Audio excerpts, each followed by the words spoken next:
2023最新恐怖片，祝你好运。夜莺惊恐上线，屋子恰巧停电了，于是玛丽和小帅就去找电源的转换开关，大乔就留在屋子照看小美。他听见一个怪声，抬头就去看看，下一秒地上的小美竟然消失了，这可把大乔惊到了，拿着手电筒四处寻找起来。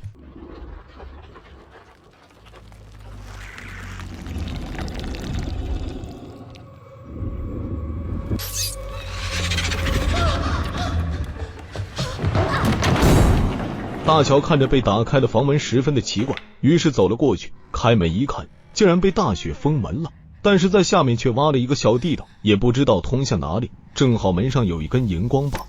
大乔拿了下来，他太好奇了，同时也估计小美可能就在里面，于是钻了进去。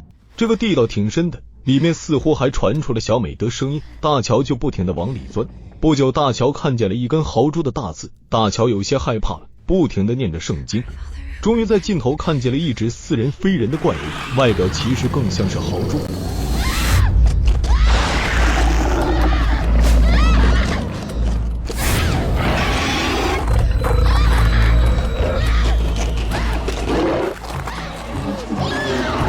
还好回来的玛丽和小帅把大乔拖了出来。那么大乔遇见的怪物究竟是什么？小美会是怪物的化身吗？且听小编娓娓道来。故事要从玛丽讲起，她是一名护士，后来专门请假在家照顾生病的女儿小美。而小美表示自己没有病，但是玛丽每次把温度计递过来时，又不得不量好体温。小美对此有很多的怨言，玛丽鼓励女儿应该坚强。玛丽突然听见了怪物的咆哮，然后怪物一闪而过。每次小美临睡之前，玛丽一定要看着小美把药吃了才走，小美就把房门反锁死，然后开始上演每晚的固定节目。小美开始发病，玛丽痛苦的在外面听着。玛丽发病的样子极其的恐怖，仿佛就是被恶魔附身一般。她身体的温度控制在华氏102度至104度之间，否则玛丽就要小美立即吃药。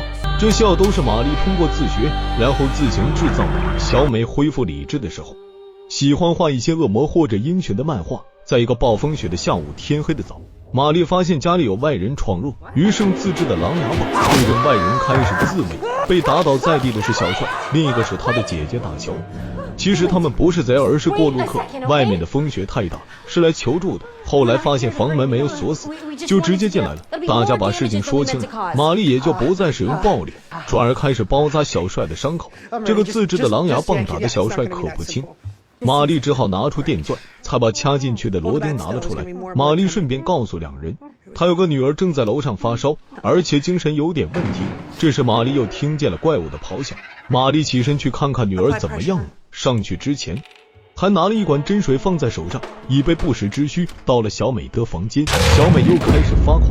玛丽把体温计塞进了小美的嘴里，盯着温度计的数字，准备随时打针。还好小美的体温正常，玛丽就打算离开房间。小美虽然体温正常了，但是不代表小美没有病。折腾了几分钟后，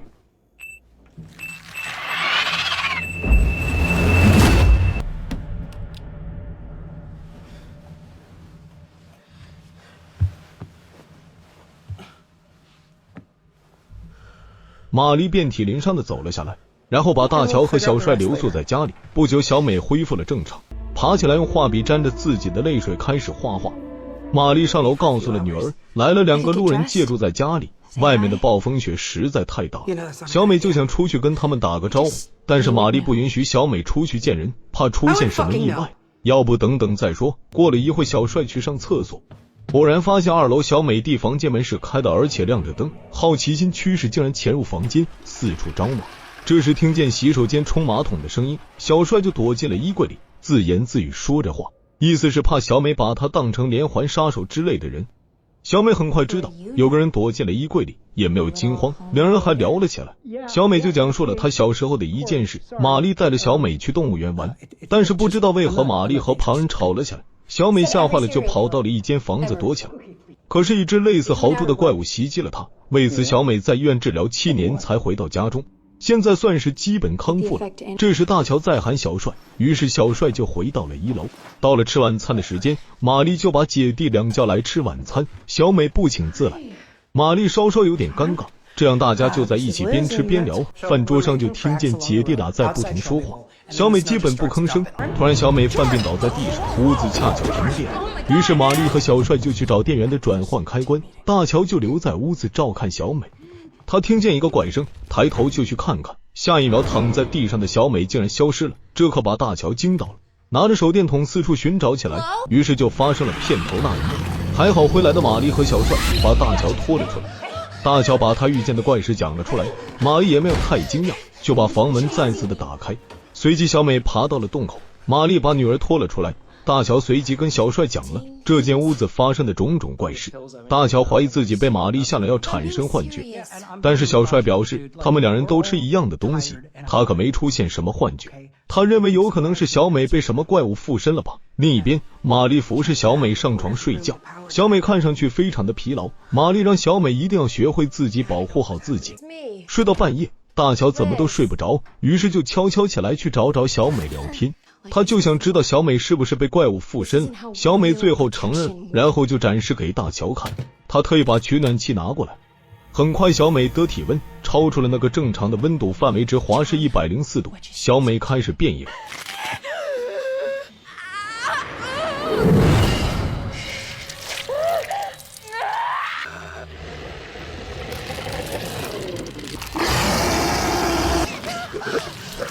这个变身的过程过于的恐怖，把大乔吓得哇哇大叫，最后跑回去，小帅也被惊醒了，觉得这里不应该再待下去了。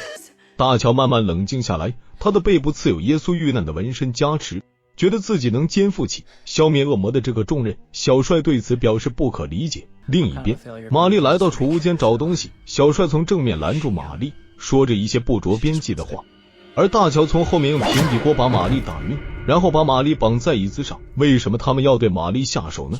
大乔就在那里表示，小美之所以会变成怪物，跟玛丽一直以来的抚养有着莫大的关系，他就想知道小美和豪猪之间到底有什么联系。另外，玛丽所住的那间房实际上是个小型的实验室，到底玛丽关起门在里面干了什么？而且玛丽制造出的合成药物有多大损害，谁也不知道。玛丽就把大乔臭骂了一顿，表示他多管闲事，根本没有当过妈妈，让大乔直接去下地狱。大乔一看光说没有用，就把包里的十字架拿了出来，念着圣经去找小美驱魔。大乔还真把自己当成了驱魔师，玛丽就趁机到抽屉里找到一把折叠刀，然后把自己的绑绳割开。这时听见楼上小美不停地呼唤妈妈。等玛丽走到了楼梯口时，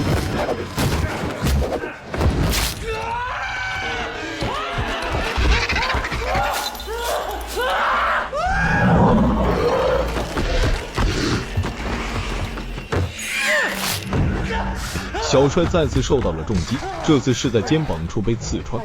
玛丽也表示无语了，刚才那个就是附身在小美的怪物。小帅表示他随身携带的包里有电棍，玛丽就把电棍拿在手上，然后打开了小美的房门。这时大乔正和小美厮打在一起，大乔看见玛丽进来，就起身拦住了玛丽，又跟玛丽厮打起来。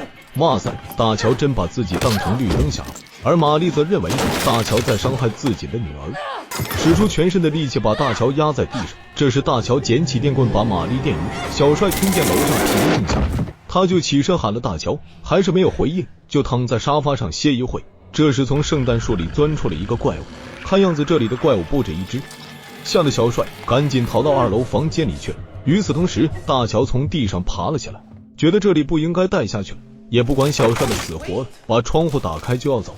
这时玛丽醒来也追了过来，希望大乔不要走。大乔拿着十字架，头也不回地跳窗而走。外面的暴风雨是那么大，估计的大乔也会被冻死的。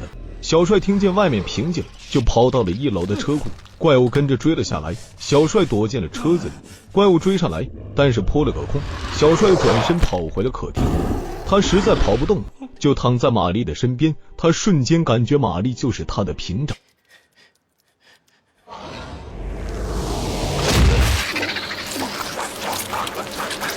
小帅就这样见了上帝。玛丽赶紧跑回房间，在房间中央有个行李箱突然发出光芒，把玛丽吸了过来。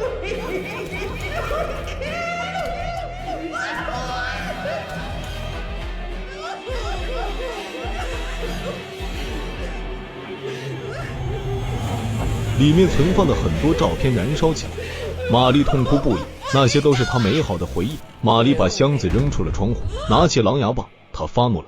这时房间出现多只小怪物，终于大怪物出现了。玛丽假装屈服了，把狼牙棒放在地上，然后突然拿出携带的折叠刀，刺向怪物的心脏，然后从怪物的身体里面把小美拽了出来，解除了怪物对小美的附身，怪物也随即自行消亡。1周以后，春天提前到来，玛丽和小美吃着早餐，他们的心情非常的好。玛丽端着咖啡来到花园溜达，无意中看见了之前扔出窗外的箱子和那些老照片。玛丽捡起来一看，那是一张1998年和小帅的合影，那都是20多年前的事。小帅曾经是玛丽的恋人，玛丽在那时就患有精神疾病，小帅早在20年前就被玛丽折磨致死了。玛丽终于想起了一切，原来真正有病的是玛丽，她一直都患有严重的精神疾病。之前发生的那些的场景都是她的臆想而已，是凭空想象出来的。小帅和大乔都是不存在的。玛丽时而清醒时而发病，不久终于女儿被折磨致死了。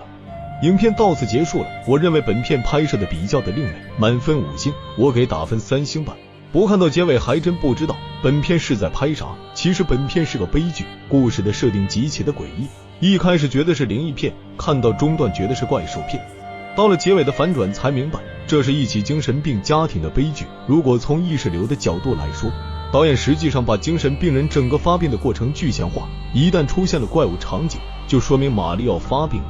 而且影片的前段透露过信息，玛丽带着小美出去玩，还曾经受到过歧视，也就是说悲剧的最后发生也是有一定的社会原因。